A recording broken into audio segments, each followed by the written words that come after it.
Okay, this is once again, this is Gilberto Bello from ITI, Information Trade International.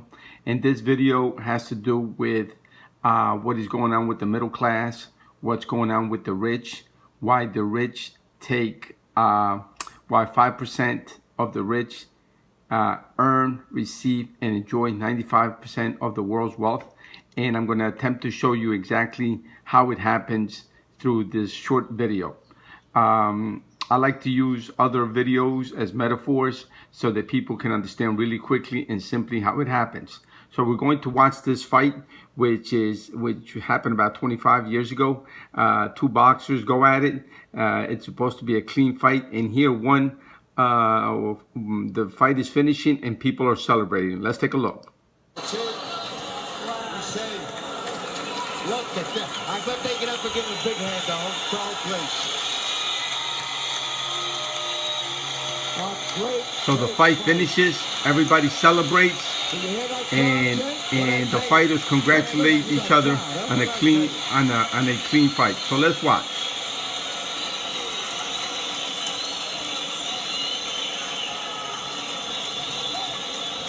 Okay, so the winner, supposedly the winner goes and congratulates his opponent. Look what he did to his face. God bless you. That's beautiful. And so we are going to hold it right there. The trainer is also congratulating the opponent, and the trainer is actually the fighter's father. So let's hold it there. So we're going to take a look at what happens in the financial arena. Here we're looking at Dick Fold compensation plan from 2000 to 2007, and we can see that in 2000 he generated 52.5 million. In 2001 he generated 98.4 million. In 2002 22.9 million. In 2003 45 million. In 2005 89.5 million. In 2006 he sold some stock, 106.2 million. In 2007, 45 million. So, and this is when he's testifying in Congress. And so here's what happens when he testifies. Let's listen up.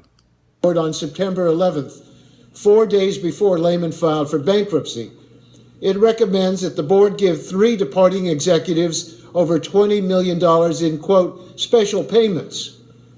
In other words, even as Mr. Fold was pleading with Secretary Paulson for a federal rescue, Lehman continued to squander millions on executive compensation.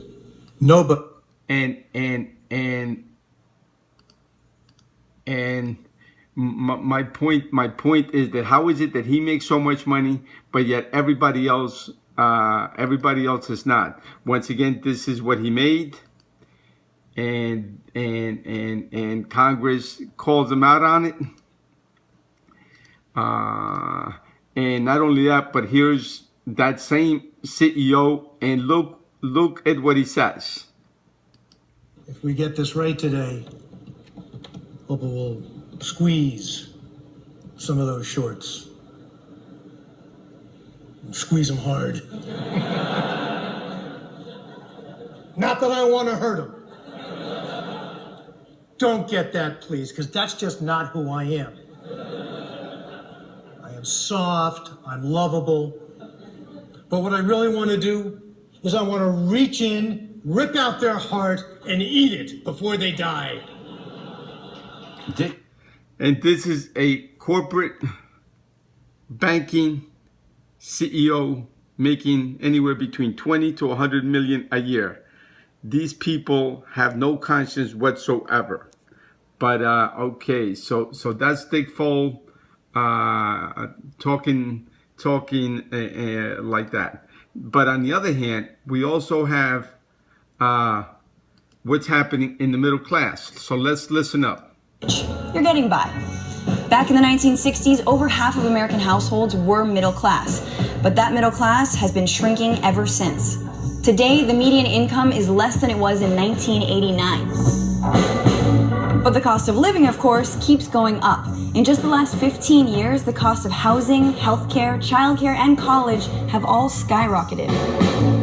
That means people are working longer hours for less pay just to keep the lights on. How has it gotten to this? And this is what I want to explain to you, how it has happened. Here we have another video of what's happening in Puerto Rico. So let's listen up. It's not complicated. Securities firms like Santander, which is the 20th largest bank in the world, joined with Wall Street to knowingly and intentionally pull off a massive fraud by selling their worthless junk bond inventory on the open market to mom and pop investors all over the island. Santander absolutely knew that they were holding high-risk junk bonds that they needed to get rid of in order to maximize their personal profits and save the company from massive losses. That's what it was about. Okay, so this is where the fraud is. Okay, let's go back to this. Okay, now this is the beginning of a movie called Meltdown, and the participants in it. Let's take a look. Only now are the key players being held to account. In this hour, the story of the men who crashed the world. The billionaire mortgage seller who fooled millions. Everybody wanted to own a piece of real estate to get into the game. The high-rolling banker with a fatal weakness. Jimmy Kane tried to handle what looked like a joint. I'm not kidding. The ferocious Wall Street predator. I want to reach in, rip out their heart, and eat it before they die. And the power behind the throne. The de facto president of the United States was an unelected gentleman from Wall Street. Meltdown. The secret. Now we take a look at and now I just want to close with the beginning or with the rest of what happened to the fight. Remember that the fight here had finished. Let's take a look. Great fight. And it looked like a fair fight. Everybody's celebrating a well-fought 10-round fight. The supposed winner is celebrating, and he walks over to congratulate his opponent.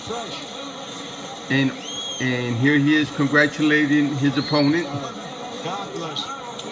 and his trainer. And the trainer is actually the opponent's father. And look at what happens. Just like the old days. You can't hold it, commissioner.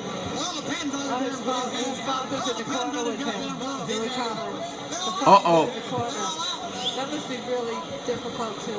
Let's go back and take a look. Let's go back and take a look right about here.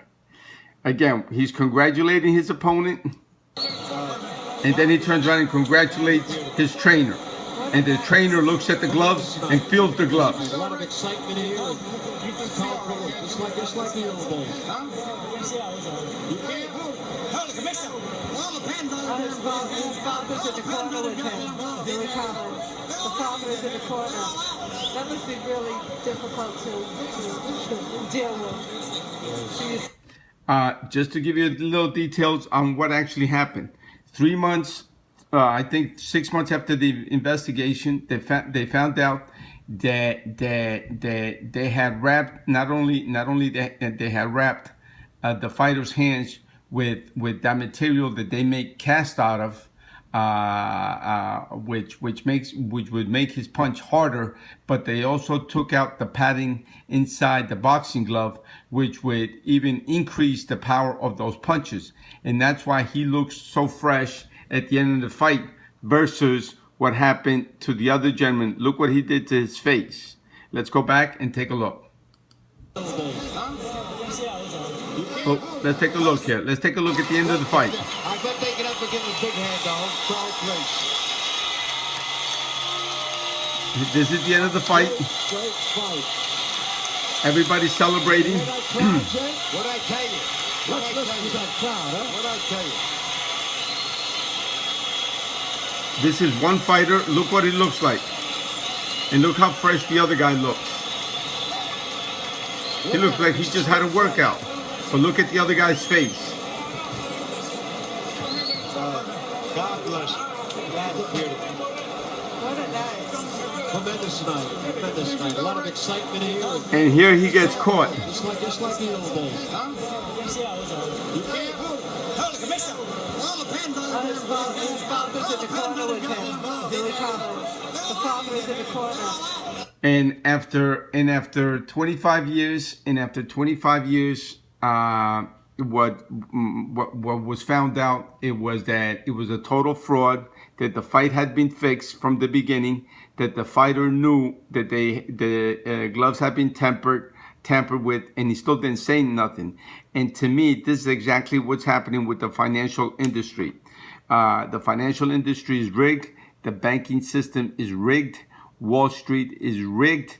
The companies that rate the stocks is paid by the bankers, so that's rigged. The tax system is rigged. The lowest paid people pay the highest taxes, yet the richest people pay less taxes, and their income has gone up by 400 million in the last 15 years. So to me, this is why so many people are living paycheck to paycheck. Why you have why you need two people to work in the home versus the 1950s, and is also why the system, the education, healthcare, and everything has gone up, is because the system is rigged. But most people do not know how rigged it is. Most people don't read once they get out of college or high school. Most people do not know what simple interest is, what compound interest is, how credit cards work. Most people have no idea what leverage is. Most people have no idea what fractional reserve lending is, what quantitative easing is. And this is also, and the reason they don't know is that financial education is not taught anywhere in the system, and Wall Street bankers and the CEOs related with any kind of financial service, they are paid on the volume that is processed through their agency, not on compensation based on what they do or don't do, but on the volume of business. They either make 20% 20% of the volume that goes through, and 2% of whatever interest they create for those investors that are buying that stock. So this is how the system is rigged. And not only is it rigged, but again, most people are having a hard time making ends meet. But I'm here to tell you that it's not your fault. Is that the system is, on one hand, the system is rigged, and on the other hand, you are not using the principles that these people are using. And I'm not saying that you're going to get rich. I'm just saying that if you use those same principles, you'll probably be able to generate an extra paycheck a week, utilizing technology, social media, and a lot of the same principles that these people are using. You can find more of my information and contact information in the description of this video. Just below, look for more information, and my details will be there. Alrighty, once again, this is Gilberto Bello, and again, I hope that you've learned something or you've realized why you're not making more money.